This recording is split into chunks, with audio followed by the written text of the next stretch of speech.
Good evening, everyone. Can we all hear me? Good evening. Okay, thank you very much. Sorry, I might not be able to. Okay, let me just. Hi, hello.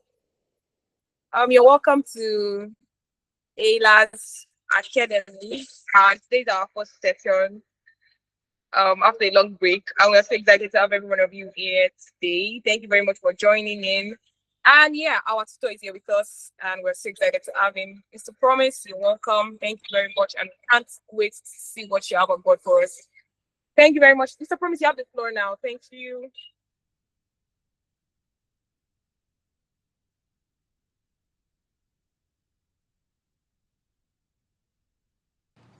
Mr. Promise. You have the floor now. You can proceed with your class. Okay, thank you very much. Okay, good evening, everyone. Just a minute. Let me share my screen. Just confirm if you can hear me, please. Yeah, we can hear you. Okay, thank you.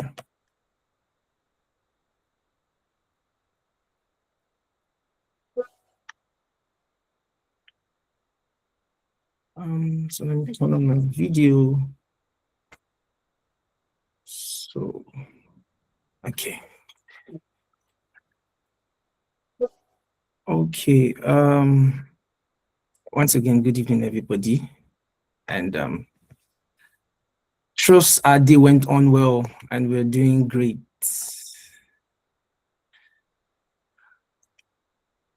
Okay, just a sec, it's coming on. Okay. So today we're actually going to be looking at something we all do. Yes, something we are familiar about, but we do not just know the name to it.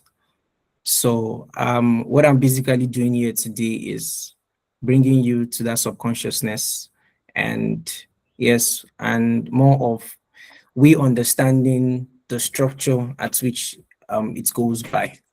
So I think before we continue, and before I introduce myself, I would actually like to know those I am with on the call here.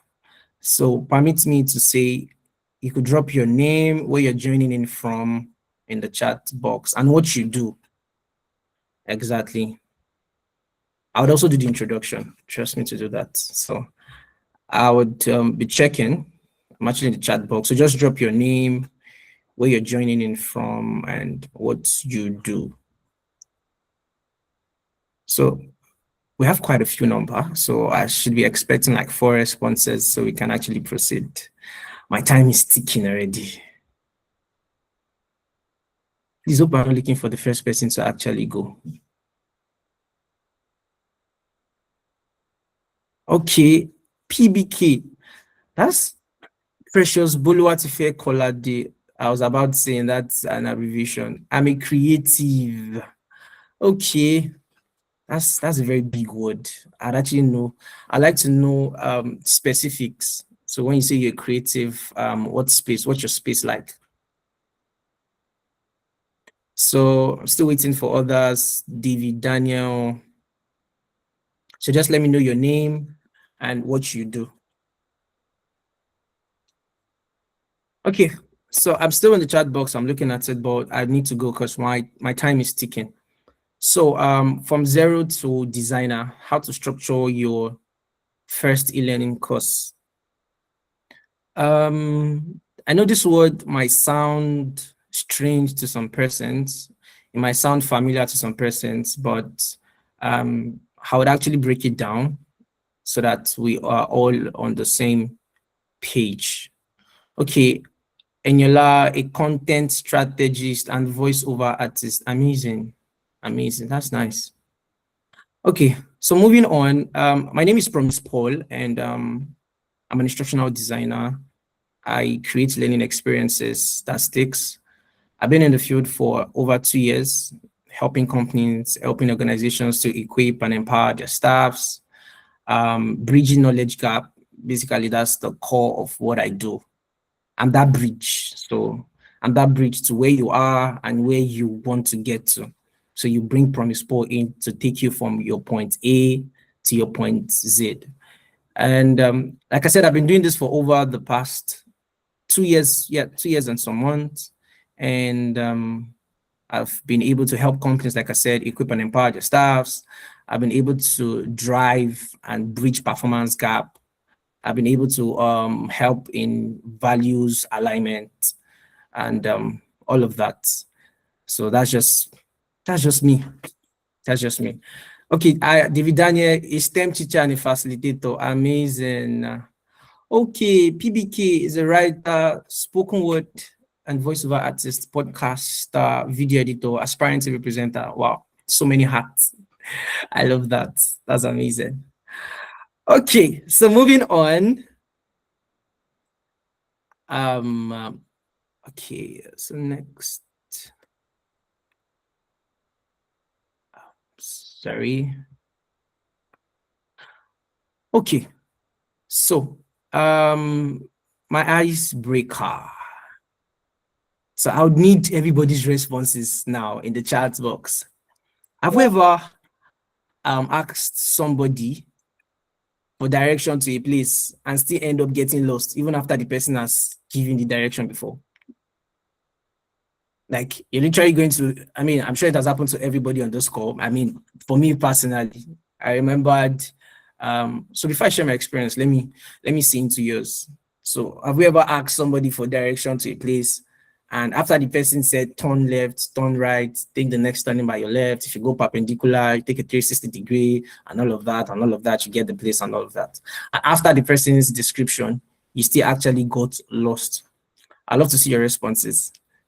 Eniola is crying. Hey, she said yes. I mean, I can imagine. I've actually been in the same shoe before, and I know what it is, especially if it's more of a place you need to get to very urgently. And it's more of every person you keep asking, they're more of turning you this, turning you that, turning you this, turning you that, and all of that. Okay, I'm still expecting more responses, and before we move on. Okay, so now let's flip the coin. Let's flip the coin. So this is the head of the coin. So let's flip the coin to the tail. So have you ever asked somebody for a direction, and when the person actually gave you that direction, you didn't need to ask another person to get to that place? You got it immediately, like almost immediately. So the person asked you to take a straight turn. Then the first turning by your left, you turn. Then you see more like you see a landmark, or you see a street that has a pole, and just beside the pole, that is where you're actually going to. So I'm just describing an imaginary place in my head. And after the person actually give you that direction, you got it without asking somebody else about it. So can I see your responses in the chat box? Yes, please. Let me state this from now. So my class, this session is going to be an interactive one. So we're going to be doing it together, because like I said, the team is from zero to designer, how to build your first e-learning course. But the truth about this is we've been doing this, right? But we are not just in that conscious state of what we are actually doing and all of that. So what I'm just here to do is just to more of let you understand what you've been doing, and more of expose you to the structure at which what you are doing would actually be better. Yeah. So flipping the coin over. So have you ever asked someone for direction and you actually got to the place even without asking anybody? Okay, so moving on.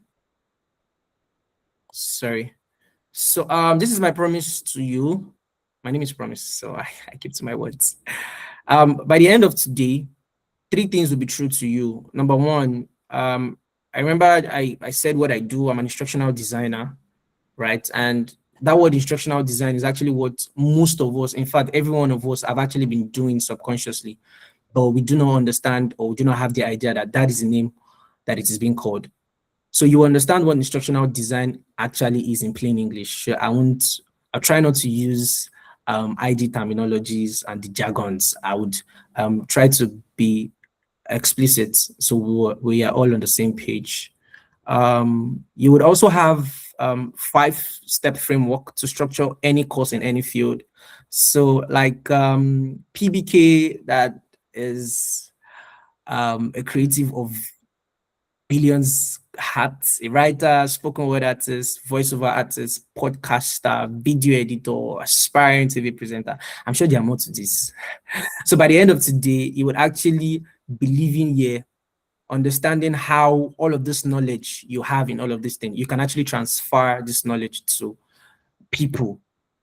Yes, you can actually transfer this knowledge to people and it is applicable. It's a different thing for people to get what you're saying, and it's another different thing for them to apply the knowledge which you've passed across. So the other one is would also leave you with one clear action to take before tomorrow morning. So for PBK, let me just assume, okay, she actually wants to teach people on the basics of spoken word artists, more of composure, voice texture, body languages, and all of that. So it's more of, oh, she understands where she needs to start from and all of the processes. So yes, so like I said, that's a promise from me. That's a promise from me to you all before you leave here today by the end of this session. Okay.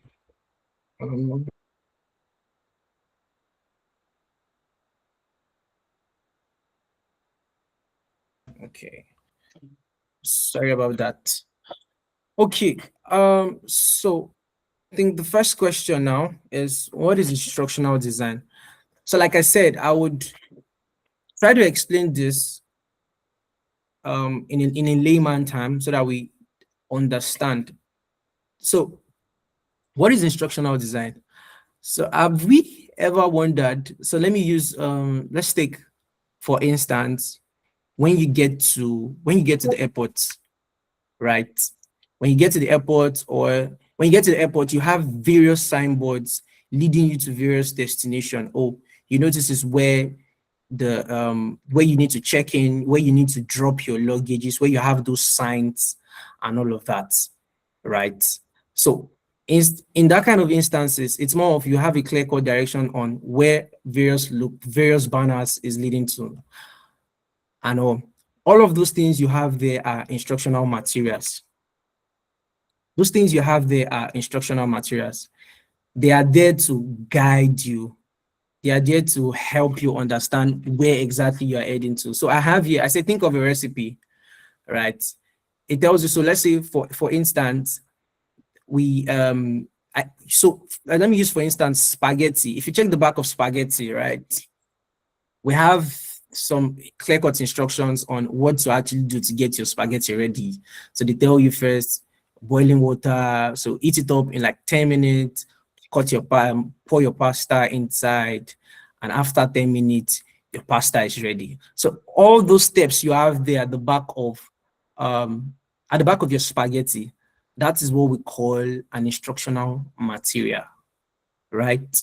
So now, what then is instructional design?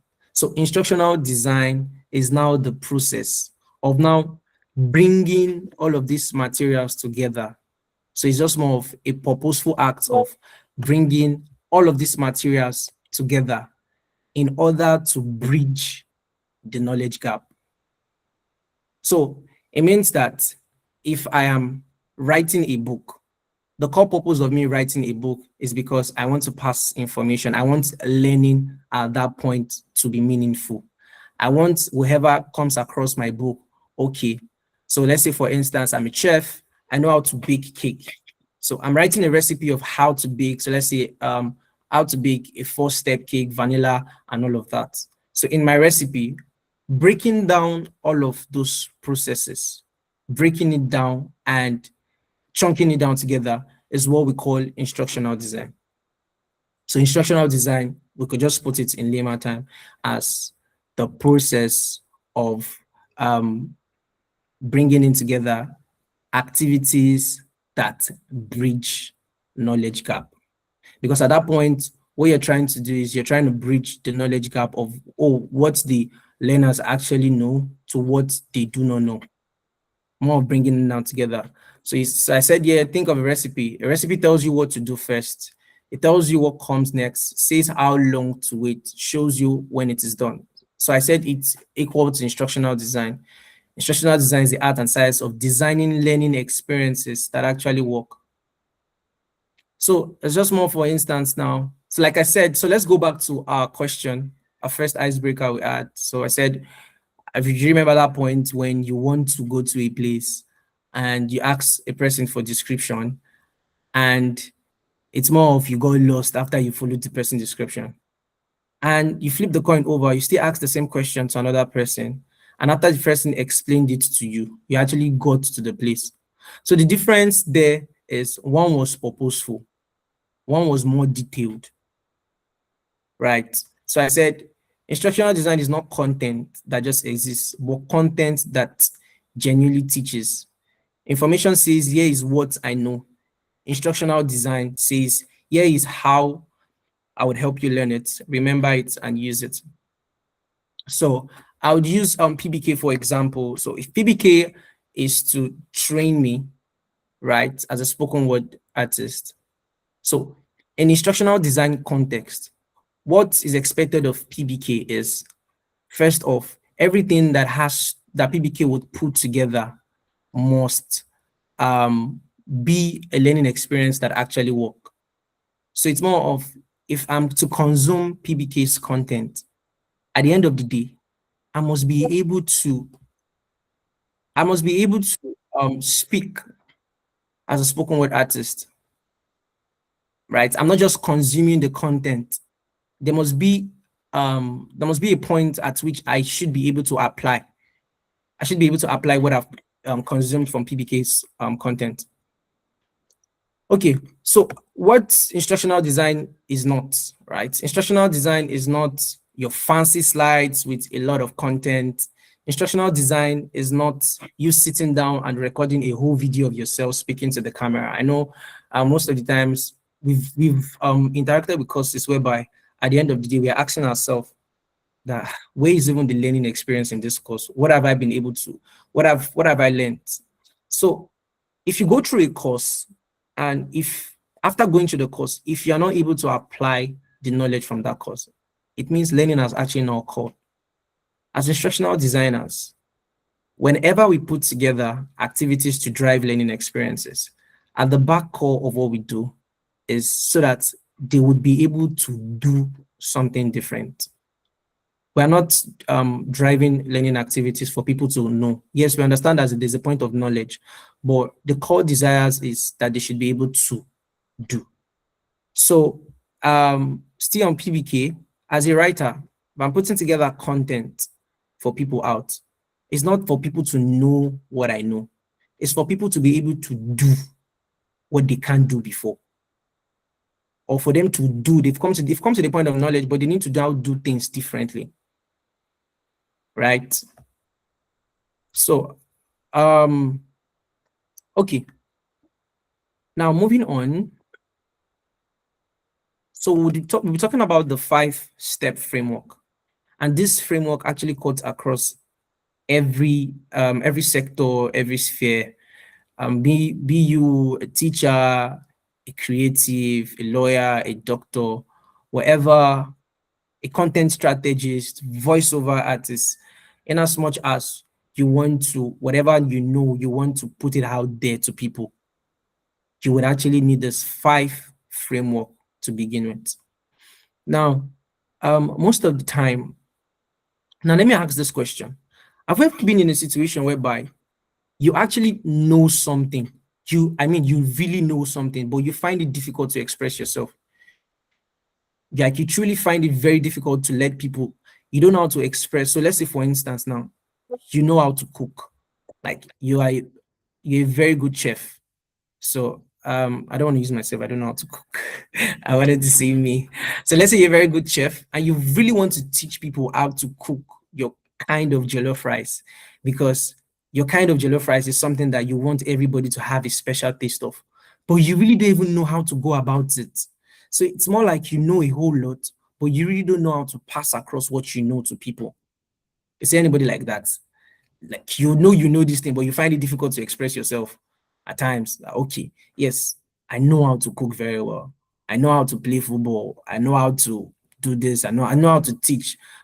But is it possible for you not to know how to teach? And yes, there are times here we have teachers that know that really have the content, but it's a very big struggle for them in the aspect of delivery, right? So, like I said, we have the five framework, and so the first is define the goal, right? So I said, what should my learners be able to do when this course is done? So let's take, for instance, putting out a course together, and let me look for one. Okay, let me use Eniola's one. Eniola is a content strategist and a voiceover artist. So Eniola wants to really teach people the skill of being a voiceover artist. So what the mistake majority of people make, the mistake they first make is they just get out there, pick up a paper and all of that, their document, and they begin to type. But the truth is, yes, we understand that you have the knowledge of this thing, but what we are looking for at that point is basically not the knowledge. What we desire at that point is a behavioral change, right? So the first question Eniola should ask herself, who are my consumers? Who are those that have problem that I'm trying to solve? Because the end goal of everyone, regardless of your occupation and all, is solving a problem. So you're creating value. So as instructional designers, right? So like I said, every one of us at various points of our life, we've actually played the role of an instructional designer. Yes, we've played the role of an instructional designer. Those times whereby somebody will come to meet you that, oh, please, I want to get to so place, and you tell the person and all of that, and the person actually gets the place accurately. At that point, it's instructional design. And so many examples, right? So the first question, like I said, we should ask ourselves is, who is consuming this content? What is their problem? Why are they coming? Why are they coming to me? Right? So people would patronize you because they feel at first you have the solution to their problem. So they get convinced and they stay true to you when you actually provide that solution to their problem. So that should actually come first in place. So as a spoken word artist, so when people get to my page and, oh, I want to know how to sound, I want my voice texture to be very calm and all of that. And they get to your page and it's more of instantly, okay, this is what I need to do. This is what I need to do. And immediately they pick that up, they practice it and they see results. At that point, the person's problem is solved. And if anybody around the person is experiencing similar issues like that, there's one like a referral. Oh, okay, go to so page and all of that. You will learn this, you learn that, you learn that. So it's very important we define the goal. Not just what learners should be able to, we should talk about what they should be able to do when they actually come across your course. So the next is actually know your learners. Who are those that will be consuming my content? So as instructional designers, one of the, so like I said, I wouldn't say, I try not to say much of ID terminologies here. I'll try because I know we are all different. We are from different sectors and all of that. So like I said, know your learners. So as instructional designers, the first thing we do is we, when designing learning experience, right, we understand first, this content is not for me, right? So we don't design a content from our view. We design it from the learner's view. So let me give an instance. I want to teach you. So let's just imagine I know how to prepare jollof rice. I don't know how to cook, like I said before, but let's just imagine that I'm better than Idabasi now, and I want to teach you how to cook smoky jollof. I want to teach you how to cook smoky jollof, and I know that people actually want to know how to cook smoky jollof. Right, that's my learners. That's people that will consume my content. I know that this is the problem they have. People don't know how to cook smoky jollof. So if people want to know how to cook smoky jollof, they could come to my page and know how to cook smoky jollof. Now, take for instance now, and what I now start doing is on my page, I now start up with, okay, so the very first thing is you get your rice. We have various kind of rice. We have long grain, we have short grain, we have basmati, and all of that. It contains so of carbohydrate, so of fiber, so. and all of that. It is grown in so countries and all of that. We have the largest warehouse for rice in. At that point now, there's already a disconnect. Everybody that is coming to your page would want to come to your page because there's a need to know how to prepare smoky jollof. So it is that expectation of, okay, I need to know my learners. I need to understand my learners and what they actually want. What do they want when they come to me? What do they want to consume? What kind of content are they looking to consume? In this phase is what we call, there's the added model in instructional design. So this is where this is the first model is analysis, and we take a lot of time in analysis because we ask strategic questions at this point. We are very particular at this point, analysis, because this is what gives a strong hold to every other processes. So the next is chunk your content.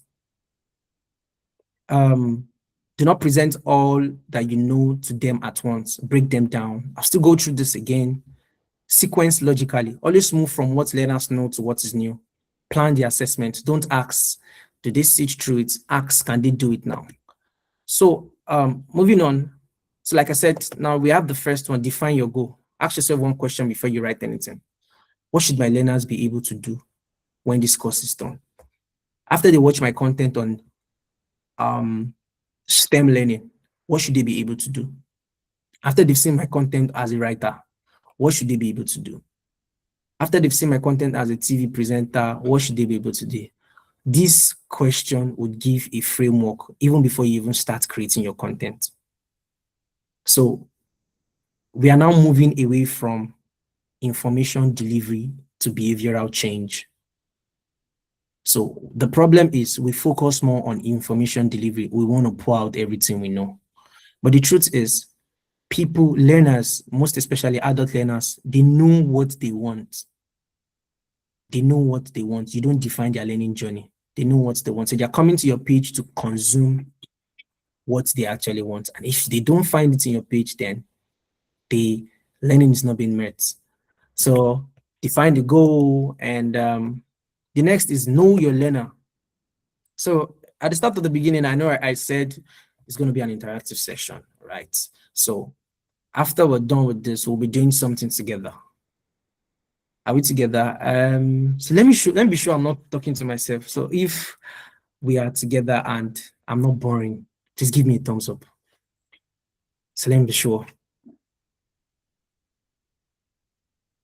Okay. So I think I have 2 hands. I need more than 2. So we could move from there.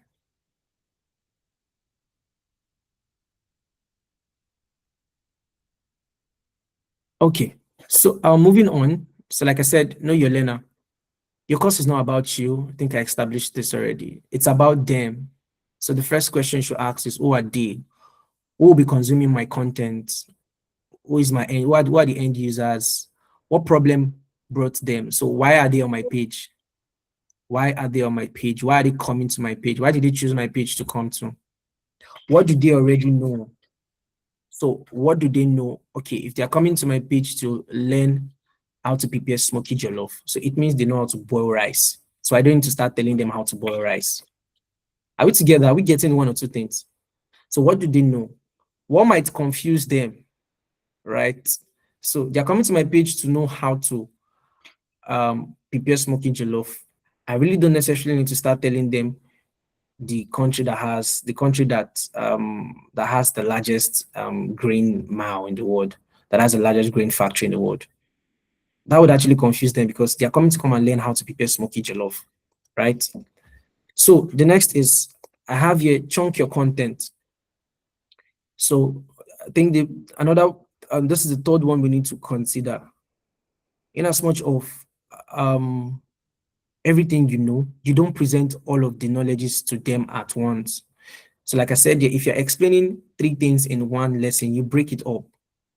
So the core concept of this is one idea, one chunk, one idea.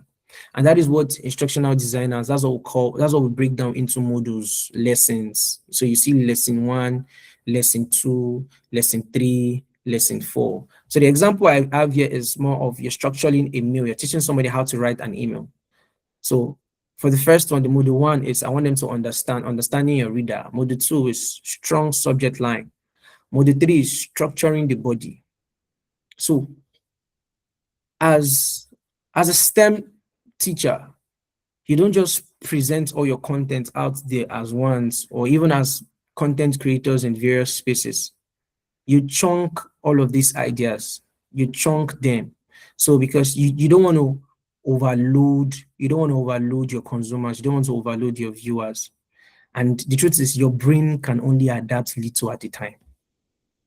And that's why we have so many courses out there with so many content.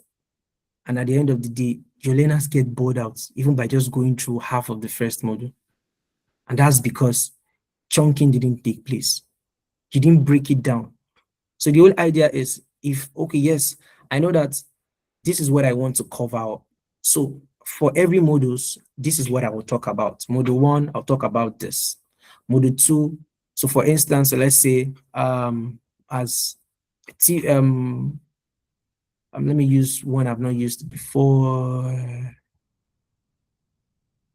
Okay, so let me just use as a writer, right? I know that my first module is I would want to you want to talk about punctuations, you want to talk about breaking words down, sentences, and all of that. You have the goal at the mind, you have everything you want to cover. You can't just present it to them all at once. You break them down into modules. So after chunking the ideas, we move on to sequence logically. So I say this one, always move from what the learners know to what is new. So so let me give for instance. So let me give for instance, I still want to use smoky jollof. I don't know why I'm using jollof. I don't know how to cook, but I'm just using jollof. Maybe after this class, I need to start learning how to cook. So let's say smoky jollof, and you want to teach them how to prepare smoky jollof. And let's say at the last step before the rice gets ready, you had what's the word? I think there's this leaf they had to food. Is it bay leaf or something? You had bay leaf to it. I'm not sure. So let's assume most people don't know bay leaf, right?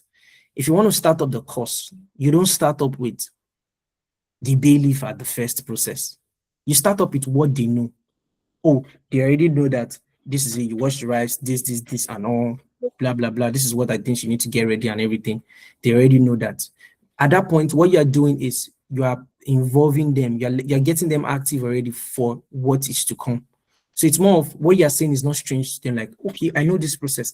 Yes, now. Yes, I know this, and all of that. So you're moving from familiar to unfamiliar. What are they familiar about? What did they already know? And all. So foundation to application. So you're not just talking about it. You're letting them know this is how all of these things you've learned, this is how it can be applied. So that is what sequence logically is all about. So after you've chunked out your content, you've already said, okay, this is what I want to teach, and I want to break them down into 5 processes, right? So you want to break them down into 5 processes. I know. So this is what should start first. This is what should come next. This is what should come next. So let me use, for example, I'm writing a mail. I want to teach people on how to write a mail that will get response in 24 hours. That is what I want to teach people.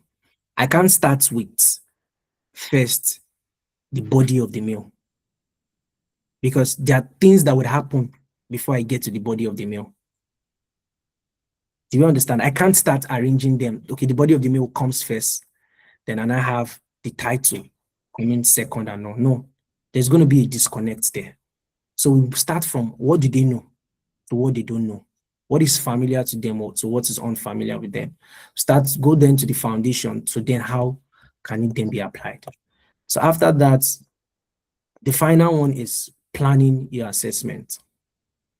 So this is the part where we do not just want what they've known to stay with them. because knowledge past just remain in the head. But when the focus of applying comes in, that is when you're not able to put that knowledge into use. So I said, yeah, don't ask, did they sit through your course? Did you watch my content? Did you listen to my podcast? No, it should be what can they now do? Can they now do the thing? So it's more of you asking strategic questions in your assessment. So it's not more of, have you gone through my course? Have you listened to whatever? Have you gone through my video editing course and all? What can you now do that you cannot do before? So let's say, for instance, now I'm going through PBK course on video editing, and I want to learn why I'm actually going through that courses. I want to understand the point of transitioning. Like, how do I transit? If I want to transit in my videos, how do I do that? If I want to animate, how do I do that? So what is expected from PBK in a course of video editing is strategic questions comes in play, right? She wants to give an assessment, man. It's not more of, okay, now I want you to be able to do the transitioning, add voiceover, do this, and all of that. So at that point is when we now have strategic question being asked. So I have here a big assessment. So this is an example of a meal. So which of the following is a good email subject line? A, B, C. No. So at this point is when you present your learners with real life scenario. You present them with real life scenario, situational questions. So what you're doing is you are picturing them. So let's say, for instance, I'm designing a course on cybersecurity. If I want to give an assessment on the cybersecurity, I won't give questions like, what is cybersecurity? A, B, C. What I want to do is I want them to put the cybersecurity knowledge in play. So what will I do then? So I would ask situational judgment question. For instance, you are in the office, you are working, you get a panic call from your boss. Oh, hello, PBK. I need you to, it's a mail. Let's say it's a mail. You get a mail from your boss. PBK, I need you to transfer $1,000 to this account. Do it right now. At that point, then Nana asks the question, what will you do? So at that point, it's not more of a right and wrong answer. At that point, it's more of, if you go with this option, this is what will happen. If you go with this option, this is what will happen. So when you're planning your assessments with this in view, in line, what your course intends to, the knowledge you intend to pass across will stick with the learner, because what you've been able to do is you've been able to present the learner in a real life situation. So if that actually occurs later on, it will be very easy for your learner to remember that, oh, I read the course, I went through a course on cybersecurity and I saw something like this. If I do this, this is what will happen. If I do this, this will happen. So at that point, they already know what to do, because what you had in mind, the assessment was properly planned. It was strategic enough. You presented a real life situation to them. So, having been said that, okay. So now we've gone through the 5 frameworks on how to build our first e-learning. In case you've not built up your courses and all of that. So what I've been able to establish, or what I've been able to help you understand this evening, is the frameworks to go about in building your course as creatives in various fields of life. So right now, we're going to be putting everything I've said, we're going to be putting it in practice, right? So we're going to be putting it in practice. So I would want anybody in the chat box, so drop one thing that you want to teach people. So what we want to do now is we want to structure a course together. We want to structure a course together. So we want to prepare a course together. So remember I said at the beginning, Instructional design is the act of service of putting together learning processes to bridge learning gap, learning experiences that work. And I mentioned the 5 frameworks. So just to be sure, I wasn't speaking to myself. Can anybody help us with the first framework? So I'm looking at the chat box now. What's the first framework?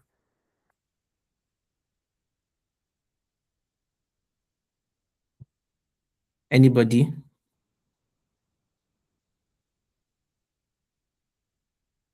Define the goal. Thank you very much, David Daniel. The first framework is define the goal. So you really need to understand the why. Why am I putting out the content as a voice artist? Why am I putting out the content as a content strategist? Why? What do you aim to achieve from it? So what's the next one? So the first is define the goal. What's the next one? Anybody?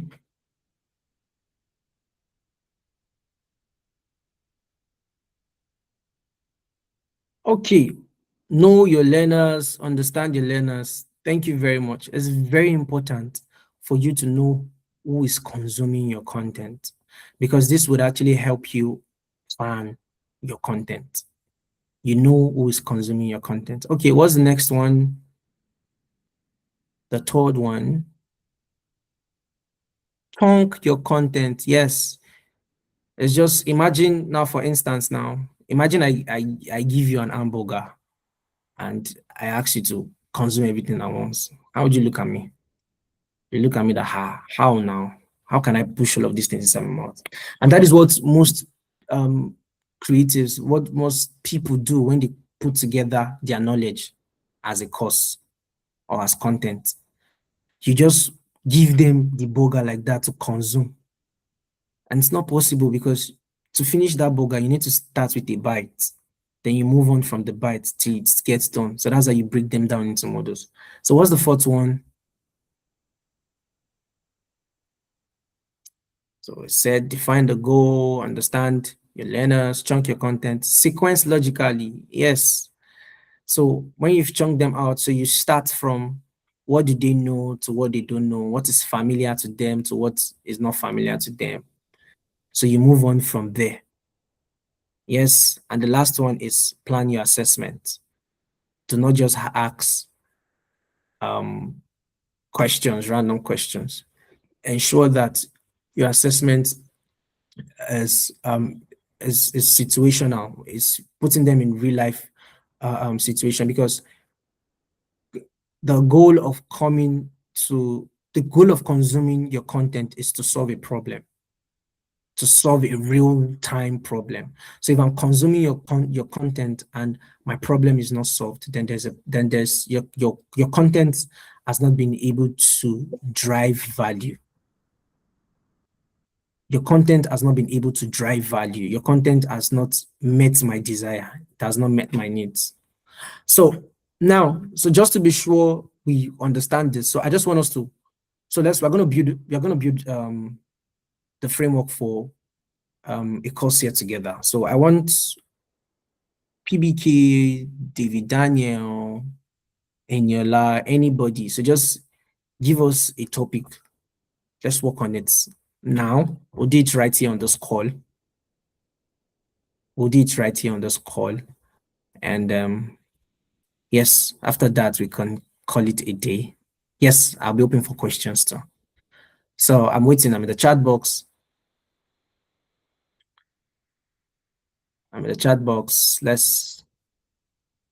So from your field, Daniel, STEM teacher, facilitator, PBK, writer, spoken word artist, podcast, video editing.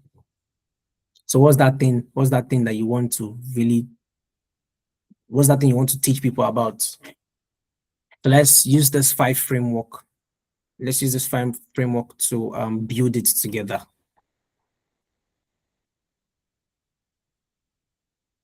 Anybody? I'm in the chat box.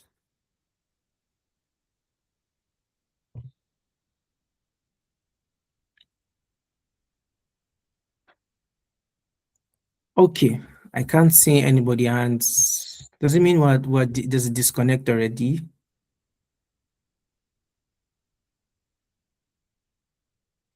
Okay. So let me just think of something. So let's say I want to build a course on money management.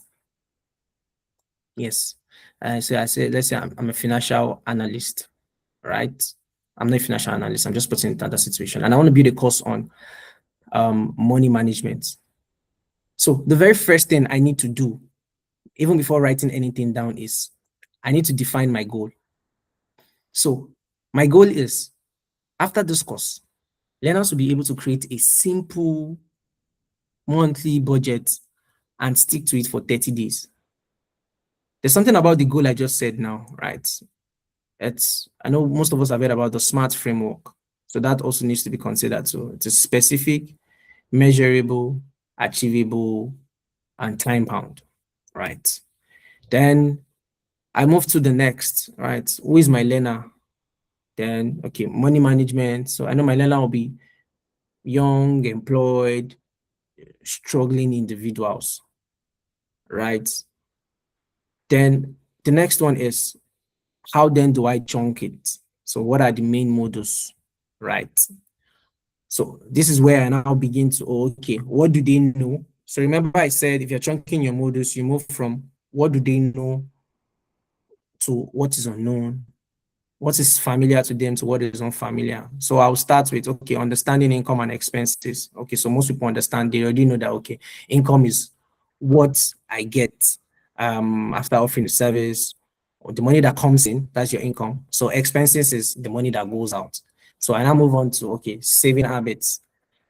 So I'm still on what they know. So if I now start moving on to budgeting tools, or I move on to dealing with debt, I move on to financial goals. So what I've done is I've moved from what they know to what is unknown. So I'm not starting my topic with budgeting tools. Then at the second module, I'm not telling them understanding income and expenses. So they actually need to understand income and expenses first before they then know what the budget is, what budgeting tools are, right? So the next step is what order do they go in, right? That's like arranging them in sequence, and that's what I just spoke of, right? So we can't start from, like I said, we can't start it from budgeting tools, or we can't even start it from financial goals, understanding financial goals. So we're starting it from, what do they know? Okay, they know what income and expenses is. They know, what did I say again? They know saving habits. Then I now move on to budgeting tools, and I move on to financial goals. Then the next is, okay, how then do I assess that everything I've said is effective? So my assessment would not be what is income and expenditure. No. So like I said, we need to present them in a real life situation whereby the value we want to create is actually being seen and being used. So we're not in for information delivery. We are in for a behavioral change, that after they do this, after they've consumed my content, they should be able to. So I could just ask them that, okay, create your own budget for this month using a template and all. So it's more of, I'm creating a template for them that they should use in now creating their budget. So it's more of, they are now being able to create their budget. I'm not just asking what the budget is. So the goal for me there is, after they consume my course, they are able to create a budget. They've understand what the topic I'm talking about is, and now they are now able to create it. So when you go on from today, after today's class, have this five framework in mind. Whenever you want to put out your content, whenever you want to design your course, have it in mind. So the first, we have here, define the goal. Why? Keep asking yourself why.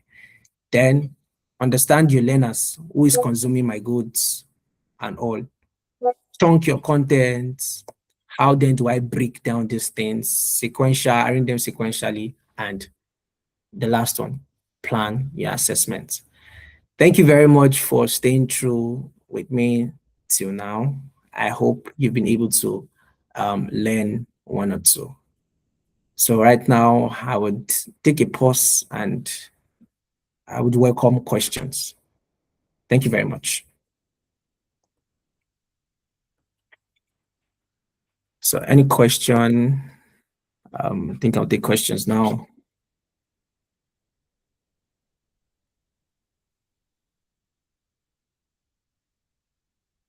So, okay, I'm still waiting. Any question? Any question?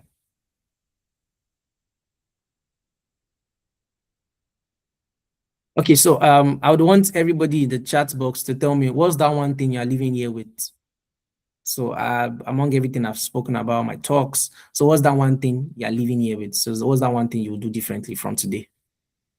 So what's that one thing in the chat box? So what's that one thing? What's that one thing you would do differently after today?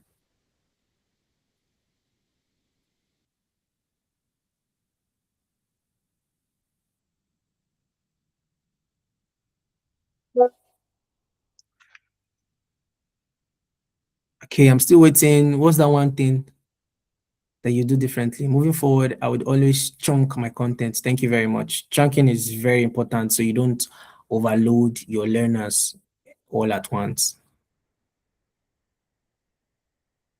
Okay, thank you so much, I have a Hailerz. Thank you so I have a much question. for someone is okay. I'm with you.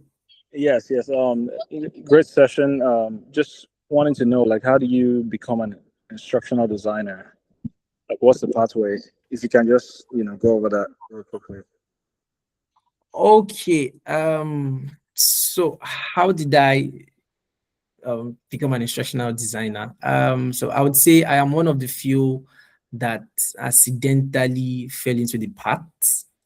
Yes, I did not know anything about instructional design while in school, not until I got out of school.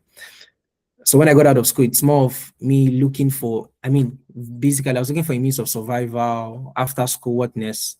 The expectation is you get a job, and I was just applying to everything, every offers that I saw.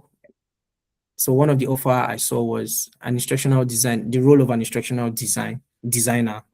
And I applied. That was my first time seeing that. So I applied to it.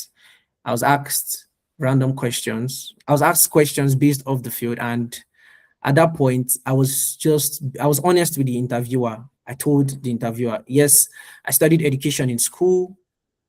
I studied education in school, but I have no idea that there is actually a career path or a job called instructional design and everything.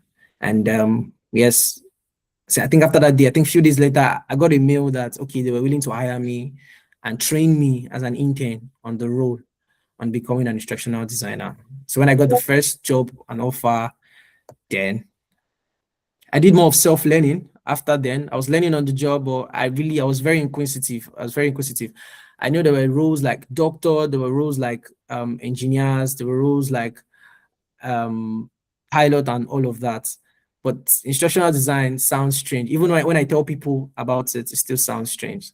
So yes, I began learning up on it and self-taught, YouTube, doing courses on instructional design. So yes, so that's how I find myself here today. And I can call myself an instructional designer. So that's just like a brief journey path. I hope that answers the question. If there's more to it, I could still answer. Oh, yes, that's a great response. Thanks.